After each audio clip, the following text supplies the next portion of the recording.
Hi guys, good evening. Kamusta po kayo? Welcome back dito sa Gandara SAU channel for showbiz update. Andito na naman nga po akong muli nagbabalik. Makikipagkwentuhan at chikahan na naman sa inyo ngayong gabing ito. Syempre, another update na naman ang ating pag-uusapan.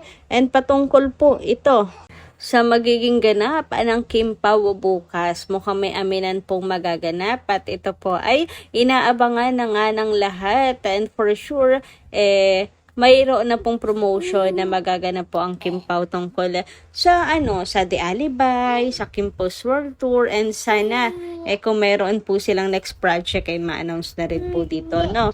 Anyway, kung mga meron po ditong hindi pa nakaka-subscribe sa ating channel, i-click nyo lang po yung subscribe button natin at notification bell, lalo na kung araw-araw iisa po kayo sa mga nag-aabang at naghahanap ng update at balita tungkol sa Kim Pao. Ayan, mga ayuda at maging updated po sa mga events nilang dalawa.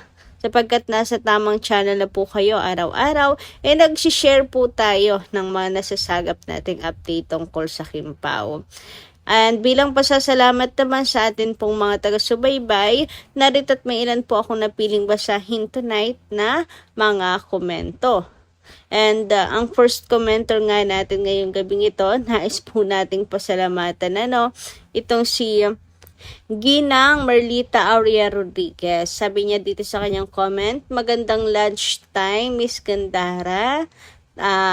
Baka napagkamalang si Gerald yung kasama nilang isa mama na may bag na kulay puti ba yun? Medyo hawig kaya lang medyo payat siya kay Gerald.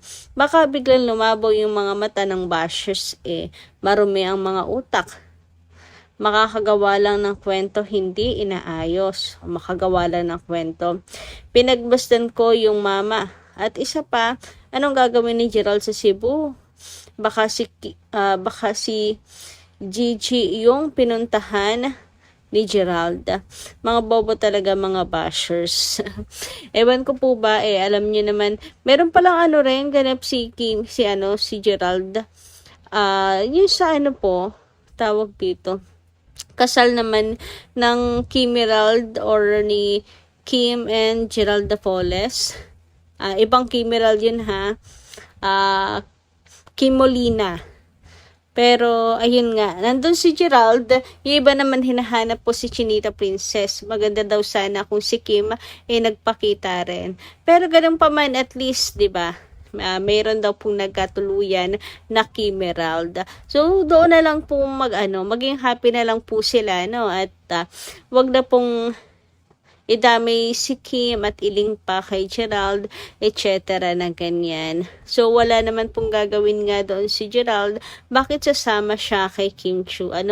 Kung may sasama man si Kim sa kanya pong mga ganaps, si Paula Avellino po iyon. To make sure na safe siya, para maalagaan po niyang mabuti si Kim at pabantayan. Uy, grabe. Ganun talaga kapag may karapatan na. Uy, karapatan.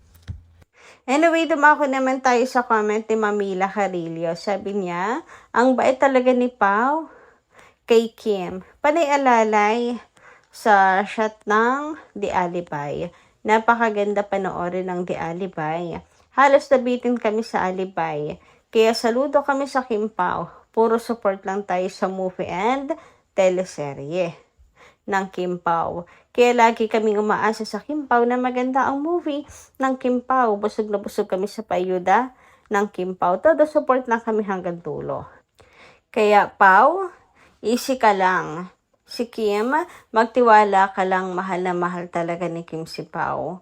Magtiwala ang bawat isa, respetuhin, iwasan masira ang Kim Pao. Nandito lang kami hanggang dulo. Thanks God, gabayan mo po ang Kim Pao. Samantala, ayun naman po sa mga komento nila Ma'am Corazon Reyes at Ma'am Remy Ramos. Magandang gabi din po, both of you. Magkasabay lang sa plane. Sabihin magkasama na. Ang daming kasama ni Kimi. 5 ata sila. Let's not use the phrase na magkasama, kundi magkasabay lang. Magkaiba ang words na ito. magkasama intentionally na umalis together, while magkasabay is accidentally meeting there sa flight.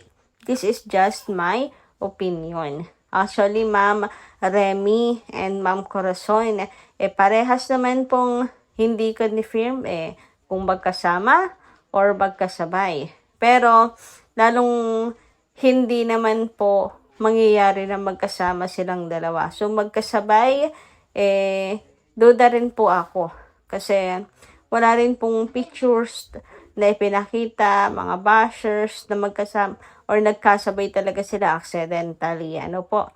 Wala talaga, as in parang gawa-gawang kwento lang po para masira po si Kim Chiu. Ibang isipin ng mga tao, ibang isipin ng mga fans. Diyan kasi magsisimula ang lamat, diyan magsisimula ang pagdududa, ganyan. So, alam niyo na, tinetest rin po tayo ng mga bashers na yan. Anyway, dumako naman nga po tayo sa mga nasaga po nating balita ngayong gabing ito. And unahin na nga natin pag-usapan ang muling pagbabalik ni Chinita Princess po sa Showtime. So ayan, grabe, napakaganda ni Kimi. Super pretty in white, napakalinas, napaka-pure ni Chinita Princess. O diba? Lalong litaw na litaw ang kanyang ganda. Actually, para po siyang anghel. Naka-white pa man din. Angelic face na nga, naka-white pa. O diba? Nagmukha lalo po siyang anghel, desente, mahinhin, ganyan. Bagay na bagay nga kay Chinita Princess at na-miss siya ng mga fans, guys. Na-miss po nila si Kim pumasok sa Showtime. And kanina nga, bunot na naman po siya kay Kuya Vong and kay Kuya Jong. O di ba po, malaanghel ang ganda ni Chinita Princess, naka-white pa siya. So lalo na siguro kung naka-white gown si Kimi, tapos meron pong belo.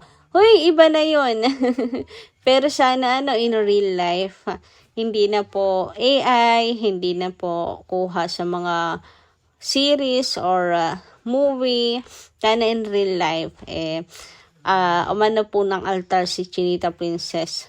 Lumakad po sa altar, ayan, at nakasuot ng napakagandang white gown or bridal dress.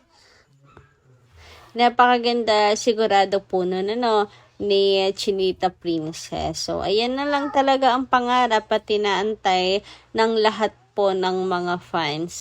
Huwag po kayong mag-alala, maabutan nyo pa po na ikasal si Chinita Princess, lumakad po sa papunta po sa harap ng altar habang iniintay ni Paula Avellino. Hoy!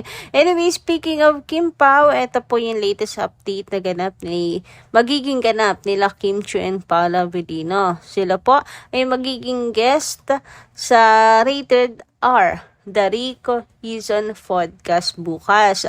March 4, 2026 po yan. And in-announce na rin po ito ng ABS-CBN News. And isa po sa inaabangan, ang magiging nakakakilig na kwento na dala ng Kim Pao. Nawa po ay meron din sila mga pasabog and announcement. Kung may i-announce po sila, ay may maganda rin pong pagkakataon nito, na ma-announce na po nila yan. At paraan din ng promotion nila. Okay lang naman kung hindi pa mag-announce tungkol sa next project. Makapag-promote sila ng The Alibay kasi March na, 'di ba? Pero wala pa po silang proper, bukod po sa naging MediaCon, wala pa pong promotion para sa The Alibay na ipapalabas po sa Free TV. So, magandang pagkakataon po ito. Post ng ABS-CBN News, may perfect pair na makakasama si Tito Rico. Kaya ang bagong nakakakilig na kwentong dala ni Kim Chiu and Paula Avellino sa Rated R, The Rico Hizon Podcast. Iset na ang alarm at abangan sa Miyerkules, March 4, 2026, 8 p.m. sa ABS-CBN News channel. Or 8 p.m. pala po ito. So, magagawa pa po ninyo. Ito pong mga gawain. Talaga naman. So, abangan nyo po yan sa ABS-CBN News channel. Ngayon pa lamang po, mag-subscribe, mag-follow na po kayo. Kasi ngayon lang po ulit na magkakasama sina Kim and Paolo after po nung ASAP, di ba? So, ayan, may mga kanya-kanya naman po silang mga event. So, yun lang po muna yung ating update ngayong gabing ito. Maraming salamat po sa inyong pakikinigan. Kita-kits po muli sa mga susunod natin, chika. Maraming po salamat. Ingat po kayo palagi.